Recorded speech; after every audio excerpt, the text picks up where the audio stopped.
यांनी सांगितलेलं आहे जे काही मुद्दे की आम्ही सामूहिक राजीनामा देत आहे, ती अत्यंत योग्य आणि खरी गोष्ट आहे। आणि आमचा राजीनामा द्यायचं कारण की कुठल्याही पदाधिकाऱ्यांना विश्वासात घेतले नाही आणि त्यांना काहीही विचारपूस केलेली नाही आतापर्यंत। फक्त आणि फक्त लोकसभा ही लढवायची म्हणून लढवायची, मनमानी कारभार करायचा हा योग्य आम्हाला वाटलेला नाही।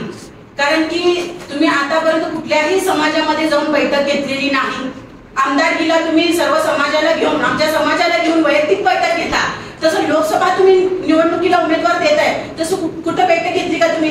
अरे तुम्ही स्वतःच्या पदाधिकाऱ्याला विश्वासात घेतला नाही आणि डायरेक्ट लोकसभा निवडताय।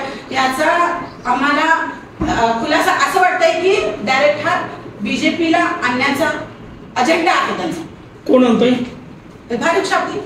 हे जर आणले तर आमच्या समाजाला धोका आहे, म्हणून आज आम्ही हे राजीनामा देत आहोत। कारण की आमच्या समाजाला धोका काय आहे तुम्हाला उदाहरण सांगते।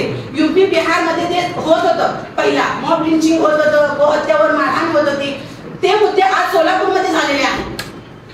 आणि या मुद्द्यावर आमचे शहर अध्यक्ष जे समाजासाठी म्हणून मी काम करतो आणि आमच्या समाज पार्टी आहे, समाजाची ही पार्टी आहे असं म्हणून जे काम करतात, त्यांनी असल्या प्रश्नावर कुठेही कधीही आलेले नाही असा माझा आरोप आहे त्यांच्यावर। कारण तुम्ही फक्त आणि फक्त समाजाला मतदान पुरतं तुम्ही पण यूज करताय, जसं इतर समाज यूज करताय तुम्ही पण आमच्या समाजाला आम्हाला मतदान पुरतं यूज करताय असं माझा सवाल आहे, त्याच्यावर आरोप आहे। इतर समाज म्हणजे इतर पक्ष म्हणजे कुठले पक्ष? मुस्लिम समाजाला उपयोग करते ते कुठले पक्ष? बीजेपी। अजून बीजेपी भाजप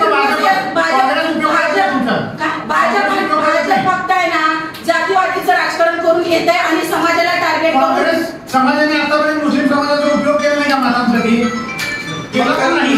मग नाही, मुस्लिम समाजाला म्हणजे तुमचा प्रश्न असा आहे की काँग्रेसने समाजाचा उपयोग केला तर बीजेपीने पण समाजाचा आमचा उपयोग करायला पाहिजे आणि आमचा उपयोग कडीपत्तासारखं बाहेर टाकायला पाहिजे आणि आमच्या समाजावरची मार हत्या होत आहे, फक्त आम्ही यूज केलं जाईल असं तुमचं मत आहे? हा आरोप अतिशय योग्य आहे, कारण की आम्ही बघतोय, आम्ही समाजामध्ये काम करतोय आणि मीही एक MIMची जिल्हाध्यक्ष पदाधिकारी आहे।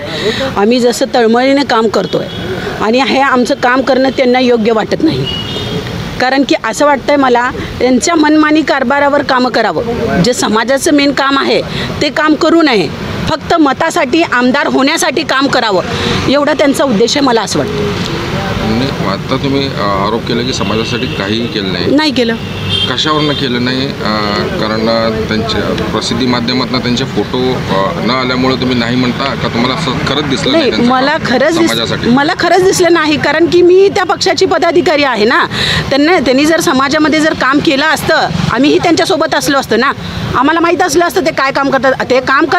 ते काम काय केलं हे सगळ्या पत्रकार बांधवांनाही माहीत आहे, मीडियानाही माहीत आहे। लॉकडाऊनमध्ये फक्त किट वाटले, कोरोना काळात किट वाटले, दुसऱ्यांदा रमजान सणामध्ये इफ्तार पार्टी केली, नंतर त्यांनी गोरगरिबांच्या कुठल्याही समस्याला त्यांनी जाऊन भेट केली, या त्यांच्या गोरगरिबांच्या समस्या त्यांनी सॉल्व केलं हे तुम्ही मला सगळ्यांनी दाखवावं।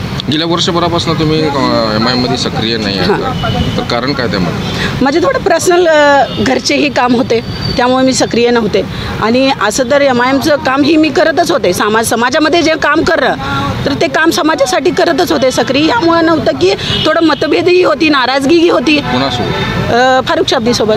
कशावरून काय वर्षभरापासून नाराजगी आणि तुम्ही वर्षभरानंतर राजीनामा देतात? नाही, वर्षभरात माझे वैयक्तिक काम हे होते ना, राजीनामा द्यायचा हा उद्देश मेन नव्हता। आता राजीनामा द्यायचा का? कारण की जे पक्षाचे शहराध्यक्ष आहेत फारुख शाब्दी, त्यांनी बीजेपीला उमेदवारी दिली, हा खूप मोठा बीजेपीच्या सपोर्टमध्ये उमेदवारी दिली MIMला सोलापूरला लोकसभा निवडण्यासाठी। आम्हाला असं वाटतं की कुठंतरी जी उमेदवारी दिलेली आहे MIMकडून फक्त बीजेपीचा त्यात फायदा होईल आणि आमच्या समाजाचं नुकसान होईल, त्यामुळे आम्ही राजीनामा दिला। आता आता काय तुमची नेमकी भूमिका याच्यानंतर? आम्ही ते वेळानंतर दाखवू, तुम्हाला समजू.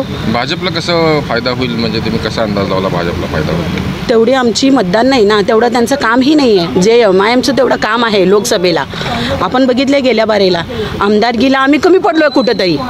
तेच काम आमचं पूर्ण झालेलं आहे नाही. पूर्ण जिल्ह्यात 11 तालुके आहेत. 11 तालुक्यामध्ये किती आमचे शाखा उघडलेत शहराध्यक्षांनी, किती सगळ्या कार्यकर्त्यांना एकत्र घेऊन काम केले, किती पार्टी मीटिंग केली आहे, प्रोटोकॉल काय आहे त्यांना माहीत नाही आहे. ताज्या बातम्या पाहण्यासाठी प्राईम महाराष्ट्र न्यूज चॅनलला सबस्क्राईब करा.